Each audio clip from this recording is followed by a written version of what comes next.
working as a woman in the 1970s, a woman with a career was very difficult.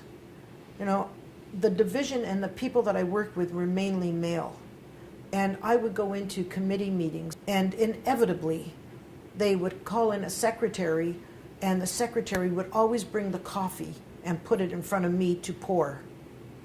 No one else would ever get the coffee to pour. Secondly, in these meetings, they would purposely try to embarrass me by telling really rude and raw jokes, hoping that I would get rid or make some kind of a statement.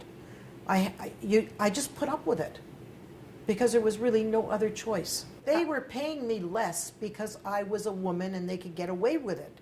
So when this happened, I went into my manager and I said, I want equal pay for equal work. And he stood there in front of me and he looked at me and he said, F off, Rose. Now, I went up to my next boss, and I should tell you that this boss I had an issue with because if I had a bow on the back of my blouse, he would come and undo it and tug at it. Today, it's totally unacceptable for a boss to be doing those things. And he did that to me on an ongoing basis. But again, you must remember I was the only woman in a whole division of men. But the fact was, I did speak to him about my salary, and he said, Rose, I can't do anything for you now, but I will look after you over the next while. And it so happened that he did. But he did because I did a great job. My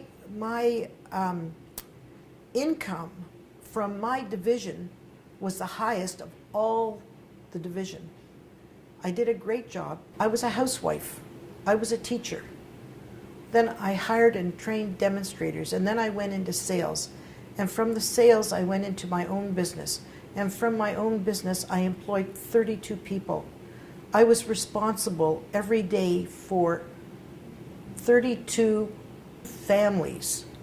That was a huge responsibility. I also was responsible for growing all these companies. And over the years, from being a housewife into my own brokerage, at the height of my career, I was doing $64 million in gross sales for the companies that I represented. I think that's quite an accomplishment.